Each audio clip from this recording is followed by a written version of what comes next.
All right, so we're diving deep today, folks, into this, well, it's like a slang dictionary. Ah, yes. A whole guide to the secret language of, well, modern English. Which can get pretty wild, right? Like there. Trying to keep up with all the new words and phrases. Exactly. And it changes so fast. Like one day you're in the loop and the next you're totally lost. Right. So that's why you're here to help us decode it all.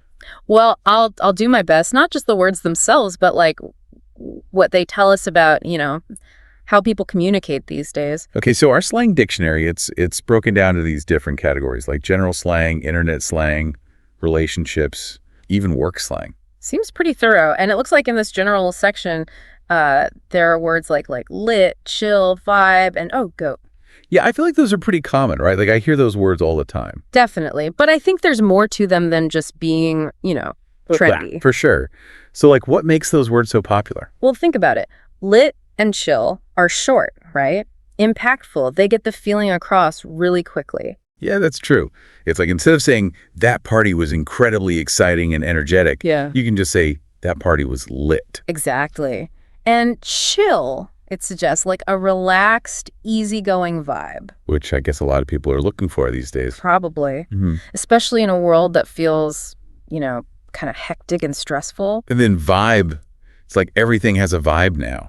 A place, a song, a person. Right. And it's funny because it's almost like we've outsourced our descriptive vocabulary to just this one word, Yeah, totally. It's like, I don't know how to explain it, but it's got a good vibe. Yeah, it's like a shortcut to expressing a complex feeling without having to actually, articulate it. Interesting. And then GOAT, greatest of all time. Yeah. I feel like that one really shows how, internet culture has infiltrated our everyday language. Oh, yeah, definitely. Like it's not just about sports anymore. Right. It's become a way to celebrate things, to declare them exceptional, put them on a pedestal. Yeah, like your favorite pizza place could be the joke. Exactly. And I think there's something very, very human about that, about wanting to elevate the things we love, For sure. So I guess the question for our listeners is which of these general slang terms resonate with you? And which ones make you cringe? Because, that tells you something too. It shows how slang is subjective and constantly changing. Okay, so speaking of change, I think it's time to move on to a realm where slang evolves at warp speed, the internet. Oh, yeah, buckle up. That's a whole other level of linguistic creativity. Right. It's like the internet has its own secret language, and if you don't know the code... Well, you're going to be left wondering, what are they even talking about? Exactly. And I feel like the need to be brief, yeah, quick, definitely plays a role in how fast internet slang changes. Oh, absolutely. But let's dive into some examples from your slang dictionary. It mentions LOL, FOMO, slay, throw shade, and AF. Lot to unpack there. Yeah, just reading those words, I can practically hear the keyboard clicks and see the memes flying by. Right. It's a whole world. But let's start with LOL, laughing out loud. Oh, LOL. Yeah. I feel like that one has taken on a life of its own online. For sure. It might have started as, literally laughing out loud, but it's definitely become more nuanced. Oh, yeah. Now it can mean amusement, agreement, even just acknowledging something. Right. Sometimes it's less about actual laughter and more about just navigating social interactions online. It's almost become its own form of punctuation. Exactly. It's like a way of saying, I get it. I'm with you, even if you're not actually cracking up. Okay. And then there's FOMO, fear of missing out. Ah, yes. That quintessential anxiety of the digital age. Right. That feeling of everyone else is having more fun than me. Which, let's be honest, is often fueled by, perfectly curated social media feeds. So true. And I think FOMO perfectly captures that feeling of inadequacy or being left out. Totally. And it highlights something interesting, right? Slang often reflects not just our experiences, but also our anxieties. Yeah, that makes sense. It's like language mirroring our inner fears and desires. Right. And speaking of desires, what about slay? Oh, yeah, slay. That one's all about confidence and achievement, and right? It's like you totally nailed it or you killed it, but with more swagger. It's aspirational, for sure. Yeah. We all want to slay. Definitely. And in a world where we're constantly comparing ourselves to others online, that validation can feel, really powerful. Okay, but then we go to throw shade, which it's a whole different vibe. A little bit darker, right. A little bit more, shady. Because it's not just about criticizing someone, it's about doing it indirectly. Yeah, the art of the subtle dig. Which is so interesting because it shows how how conflict plays out online. Yeah. Where direct confrontation is often avoided. Right. It's all about implication and innuendo. Okay, speaking of online miscommunication, I have a confession. Oh, do tell. Okay, so one time someone online said they were shook, and I thought they were talking about like cooking. It was embarrassing. Yeah. But it just goes to show how context matters so much with slang. It really does. What might be clear in one online community could be totally baffling in another. Right. So it's always good to double check if you're not sure. Absolutely. Yeah. Okay, and last but not least, we have AF, as in, well, Yeah, AF. Yeah.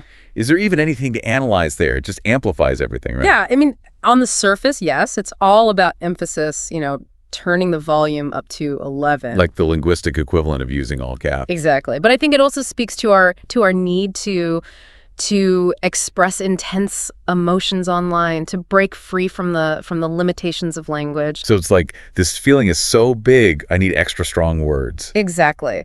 So we've covered some of the most common slang terms, but we've also, I think, uncovered something deeper, how these seemingly simple words actually offer these insights into who we are, Yeah. Our values, anxieties, and even our desire to connect. Absolutely. And it's just the beginning. From the internet, our slang journey is taking us to, well, another area rife with linguistic creativity, the world of relationships. Ooh, yes. Things are about to get personal. Buckle up, because relationship slang is a whole other roller coaster. Yeah. Yeah, relationships. I mean, they can be complicated enough without adding a whole new layer of slang on top of it all. Right. And our slang dictionary really dives into all the different nuances of modern dating. It does. And it's interesting to me how a lot of these terms, they reflect the anxieties that people feel, Oh, totally. Like take ghosting, for example. It's become so common, but it's still pretty brutal. It is. And it's kind of become this accepted way of ending things, which is a little bit troubling. Yeah. Like, why do you think ghosting has become so prevalent? I mean, part of it is definitely technology, right? It's so easy to just disappear when you're interacting through a screen. Yeah, that makes sense. But do you think it's also like a sign of something deeper?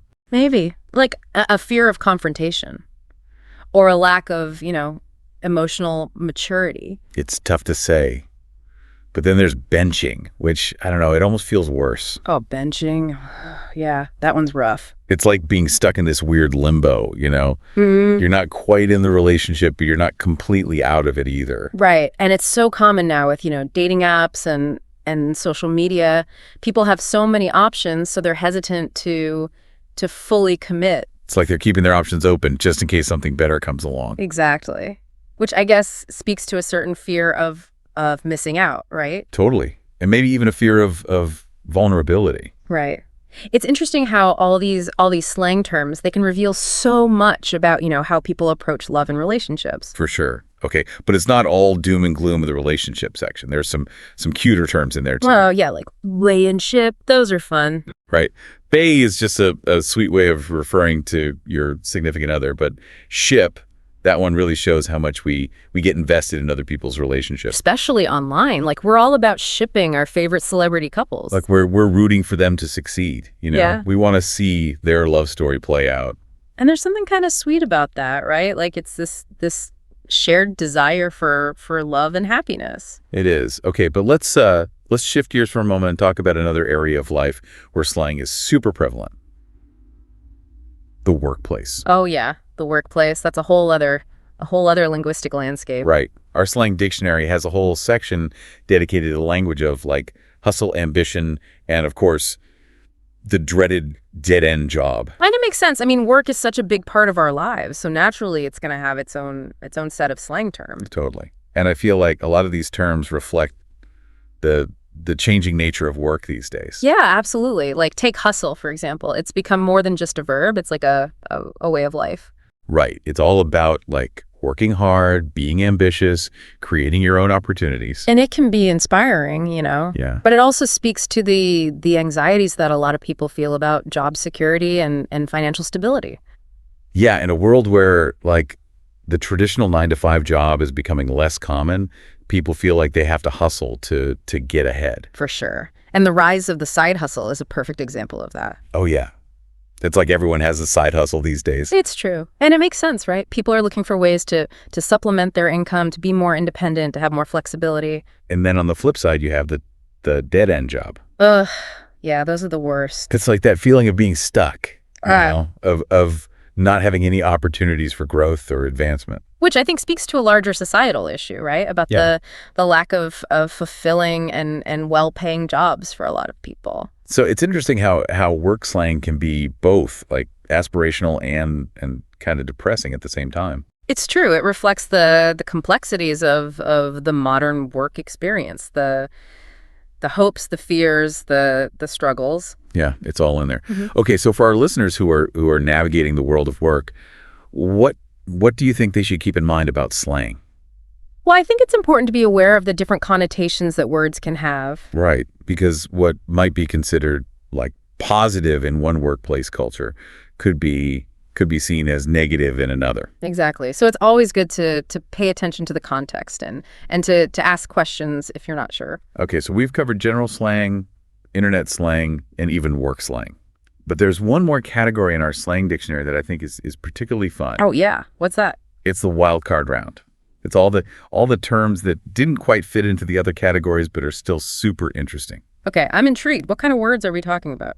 I'm intrigued. What kind of words are we talking about? So we've got words like bougie, extra, mood, and glow up. Ooh, those are good ones. They definitely capture a certain energy, you know? Right. They're playful, expressive, and very much of the moment. I'm particularly interested in bougie. It's become so popular, but it's a tricky one to define. It is, because it can be both aspirational and kind of ironic at the same time. Exactly. Like it's acknowledging a love of luxury and maybe a little bit of showing off. Not in a totally serious way, right? It's like, yeah, I like nice things, but I also know it's a little bit extra. Exactly. It's that self-awareness that makes it so interesting. Okay, and then extra. I mean, that one's pretty self-explanatory, right? Yeah, it's all about being dramatic, over the top, you know, just extra. And we can't forget about mood. Everything is a mood these days. I know. It's become this like universal way of expressing how you're feeling. Right. And it's so versatile. Like you can have a song that's a mood, a picture that's a mood, even a whole situation can be a mood. It's true. And I think it speaks to our need for connection and relatability. Totally. Like when you say that's such a mood, you're basically saying, I get it, I feel that too. Exactly. Okay, and last but not least, we have glow up. Yes, the glow up. That's all about like transformation and self-improvement. Right. It's that amazing feeling of leveling up in life. Like you've come a long way, baby. Exactly. And it can be physical, mental, emotional, you know, it's all encompassing. So as we wrap up this deep dive into the wild world of slang, I have to ask, what are your overall thoughts? I mean, we've covered so much ground from everyday slang to internet slang, relationships, work, everything. It's been quite a journey, and I think the biggest takeaway for me is just how much slang reveals about us as a society, you know, our values, our anxieties, things we care about. Like a linguistic snapshot of a particular moment in time. Exactly, and it's constantly changing, evolving, reflecting the world around us. So for our listeners, I guess the final thought I would leave you with is this. What does your use of slang say about you? Yeah, pay attention to the words you choose, the way you use them, the way they make you feel. Because slang is ultimately a form of self-expression. It's a way of connecting with others, of signaling who you are, and of navigating this ever-changing world. And remember, language is powerful, so use it wisely, use it playfully, and never stop exploring its possibilities. Well said. And on that note, we'll wrap up our deep dive for today. But the conversation doesn't have to end here. Keep listening, keep learning, and keep those slang dictionaries handy. Because who knows what new words and phrases will pop up tomorrow. Until next time, happy slanging.